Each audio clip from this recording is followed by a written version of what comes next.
Mayong adlaw kaninyong tanan nga nagpaminaw karon ning tulumanon, kini ang akong suliran. Ilabi na ni Dr. ni Obra o Attorney Elaine Bathan. Ingon man sa mga artista nga maghatag og kinabuhi ning akong suwat suliran.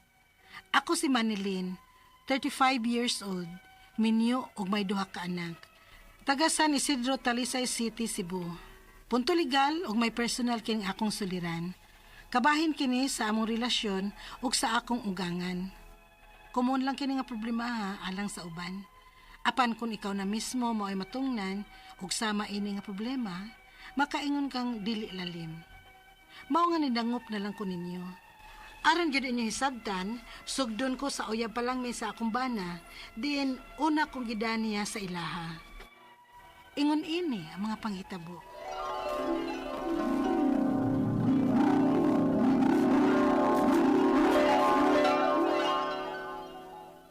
Ma, si Manilyn di ay akong uyab.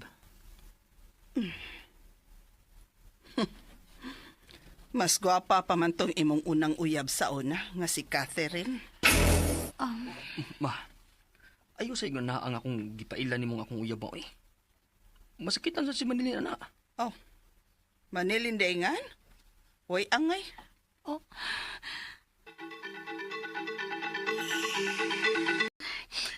Tanan na lang, Michael. Mapauli na ko sa amo. Wa man day ko magustuhin sa imong mama. No, dili ka mo pa uli, Manilyn. Kay gidaan natin ka din sa amo. Kay ikaw nang gusto na kong mamahimong maasawa. Kung mahal ko nimo, dili mo pa nung balingon ang gisulti ni mama. Ipalapo sa pikas dunggan, tungod ug alang sa atong gugma.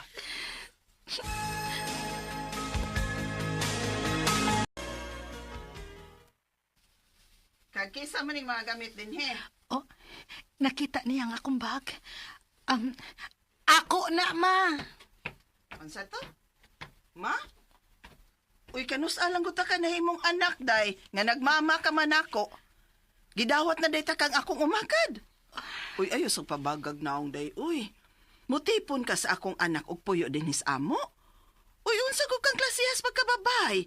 Nga musugot lang kang itipon-tipon sa akong anak nga wa pa man mo makasal. Pagkaagod ni mong naong. Pagbuot man ni Michael, ma. Ay, lagi pagsigmaman ako kay dili ta ka madawat nga mamahimo na kong umagad. Kung may delikadisa ka sa imong pagkababay, ayaw pag-ipon sa lalaki nga di pa mo kasal. Una-unahon nga pagkababay.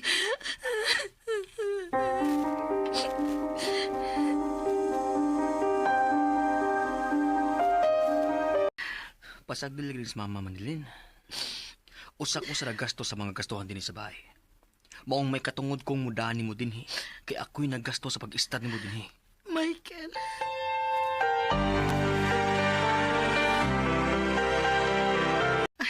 Kel, na ako surprise ni mo. Ha? Unsa man na? Nag-pregnancy test ko ganina. Kay hapit naman duha ka buwan ko nga wa rigla ha. Og positive. Mabdus ko. Unsa? Yes! May anak na unya ka, Manilyn!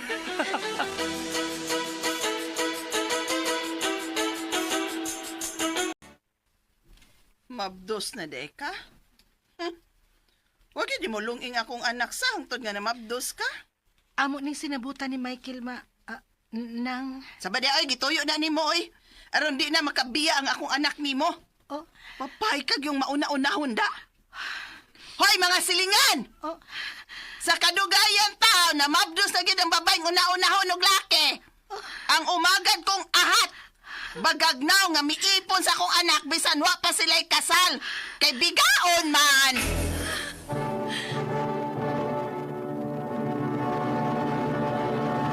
Recorded by X Thunder Gaming.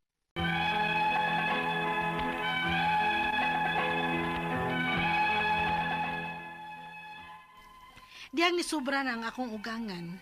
Gipablatter ko na siya sa barangay. Kay gipanabi na sa diay ko niya sa daghang tao o gidaot ang akong reputasyon. Wa siya magtuo nga makahimo ko adto. Diyang gihusay mi, pertin niyang nigar nga wa siya makahimo sa iyang gibuhat diri nako. Human ko manganak, nagpakasal na mi sa iyang anak og naglain mig puyo. Nagtuo ko nga hunungan ako niya. Apan mas nisamot pa hinuon. Unya, Hay, mawindang ko anang akong iyaan manilinoy. Ano dili ka man niya hunungan og daot? unsa? Kay nga naman di ay mer. Jas, gipanabi ka na sad. Ha? Nga kuan ko no, kanang bati ko no kay kagbatasan. Dili maduolan. Unsa? Og niya pa ay. Gibutang-butangan kanya og sala sa akong agaw nga may laing laki ka og pabiyaan ka. Unsa? Ay, baya siya, oy. Ipahid man niya nimo ang iyang binuhatan? Kay, nakimaw ka, day? Nangabit man na siya. Bisa nagsiga pa ang mata sa embana. Wa na ko'y labot sa iyang binuhatan, mer. Kay iya man sad na. Ang ako lang, nga dili lang unta ko niya hilabtan. Dili ko niya butang-butangan og sayop ngadto sa iyang anak. Mao. Pero, ay dasos. Yan ana, ginang iya ana, oy. Pamitaw nga dili ko ganahan ana niya. Ato-ato na ha. Kay, nag-away sana sila si mama. Igsuon ba na sila, ha? Paminaw. Igsuon. Pero iyang giaway. Gibutang-butangan niya gistorya ang akong mama, oy. Ha? Hapit yun magkabuhag ang akong mama magpapa. Mao ba? O nga ikaw, pangandam. Ha? Pangandam. Kay ba siya nagbutuo sigaw Michael niya? Ha?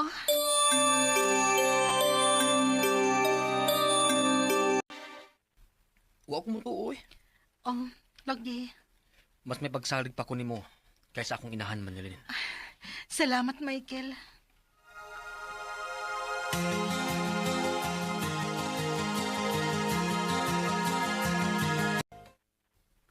Wow! Mabdos na sabday ka? Um, Kinsa naman say amahan, anak? Ha? Aluuya sa kong anak, oy. Nahimong Salvador del Mundo. Nagbuhi ni mo og sa dili niya anak. Unsay imong ebidensya nga dili sa imong anak kining akong gisabak? Kasayon sabto na naa. Nag-una-una ka magani sa kong anak. Way rason nga dili na nimo mahimos ubang laki, oy. Ni sobra na jud ka. Angay na tigang ikihain ng imong pagpasangil nako.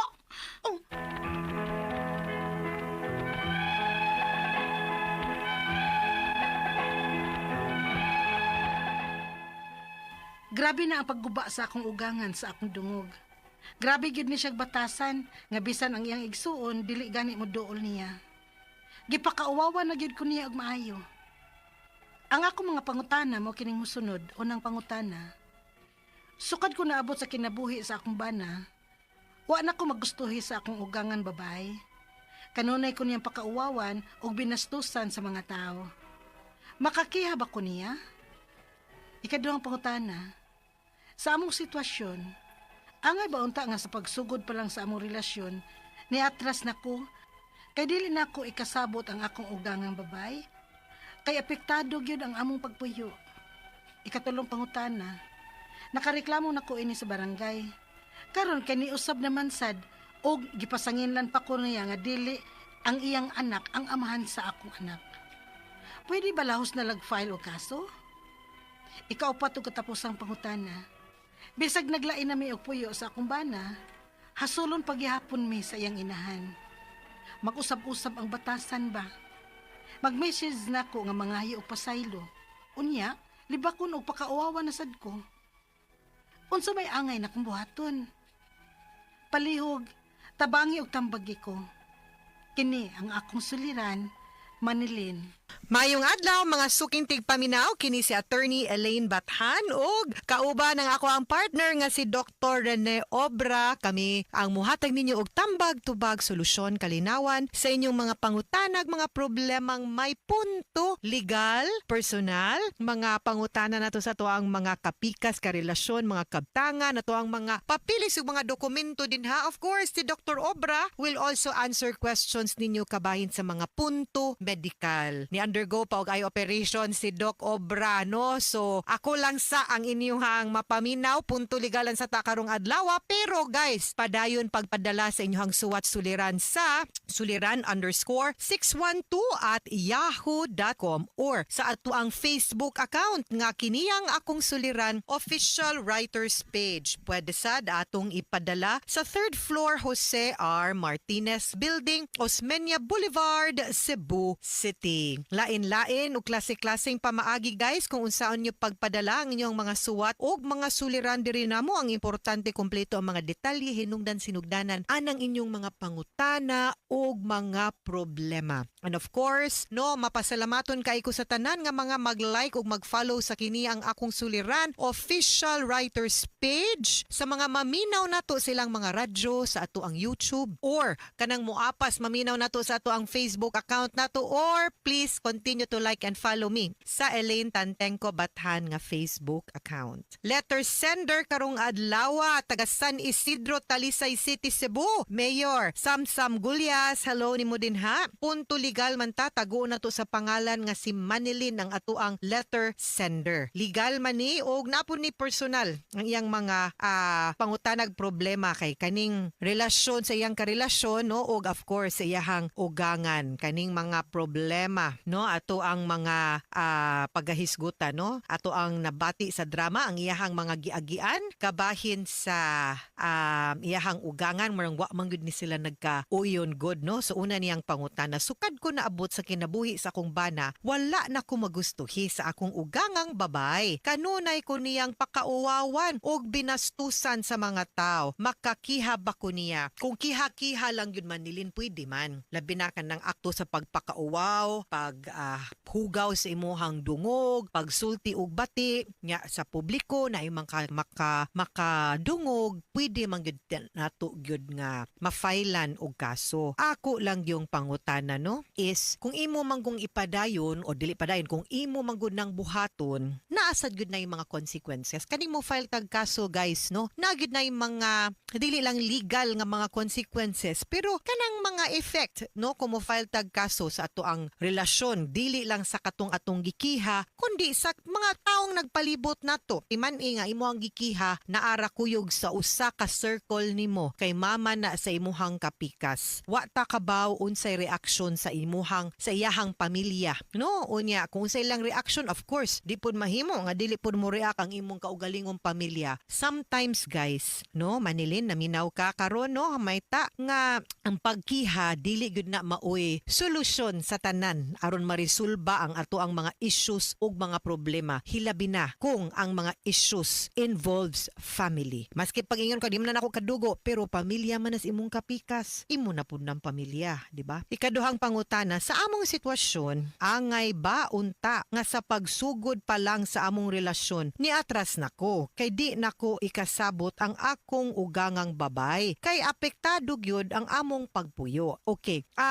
pwede man gud og mo biya mo ba, palayo mo nga kanang mubukod mog inyo harag yun nga dili ka mahilabtan, dili pud mahilabtan ang imuhang kapikas. You are on your own, no, why manghilabot nya, makadraw pud kag line, makadraw pud ka og boundaries. Package deal magud ni musud tag relasyon, labi nag magminyo ta or makigpuyo ta as if husband and wife ta kanang mag-live in na ta. Ang ako sang pangutana, wa ba nimo gitrace ug wa pa pud nimo gi-check kung nganong init kay siyag dugo nimo or kung nganong di sad siya kauyon nimo, basin di ay pud og kaya pa nimong usbon or kaya pa nimong i-prove, no, nga sayop siya sa iyahang pagbasa nimo or pagtuo nimo. Kay usahay man gud, apil gyud na, di gyud usahay, apil gyud ni, no, kanang magminyo ta, makigrelasyon ta, package deal man guning ato, inigminyo nato, inigpuyo nato, apil man ang pamilya, no. So dili gyud na ingon pod, what's ko mag-ingon nga ni atras ka, kay kung nagkauyon gyud pod mo, I think you will find a way to resolve things, no. Mas maayo sa nga imong ipasabot sa imuhang kapikas nga mo ni imong giagian, nasakitan ka mo ni imuhang gi-go through mo ni ang sitwasyon karon, basin na pud siya matampo og matabang para marisolbar mo nga dili na mo magkadisgusto sa imong ugangan. Ikatulong pangutana, nakareklamo nako ini niya sa barangay. Karon kay ni usab naman sad ug gipasanginlan pa kong dili ang iyahang anak ang amahan sa kong anak. Pwede ba lahos na lang file og kaso? Actually pwede gyud, no, kay kung mo file ta sa lupon nganhas barangay unya natay kasabutan, di mo tuman naa na magud tay basihan para mo file ta og kaso. pwede gyud.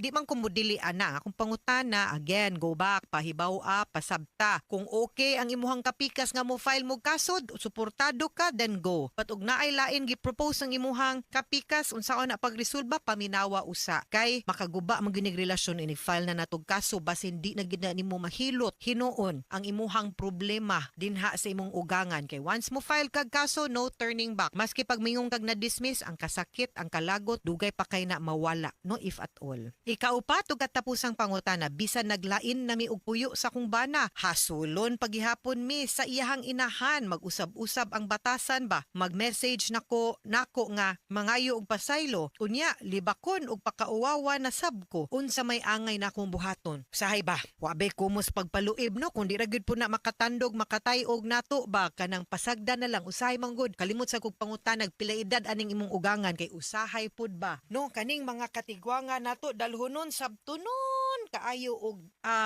batasan, no, so mo na nga basin din hang dapita need pa nato gyud nga masabtan og tarong, no, ang atoang mga ugangan, unya basin pud og kaya gyud natong di na lang patulan, kay total og okay lang inyong relasyon sa imuhang bana, sa imuhang kapuyo, basin pwede po nimo lang palampason niya, siya na lang mapulaan mo, takom na lang gyud na, no, depende. So weigh things, ang importante okay ang imuhang relationship sa imuhang kapikas ug sa imuhang banay, ha? Mga sukintig paminaw, hinaot unta nga naamoy nakutlo na pagtulunan karong adlaw. Kini si Attorney Elaine Bathan, daghan kayong salamat sa inyong pagpaminaw sa atong tulumanon hangtod sa sunod nga sugilanon dinhi gapon sa atoang programa. Kini ang akong suliran gikan sa RMN Production Center, Radyo mo Nationwide. Tatak RMN, daghang salamat ug maayong adlaw.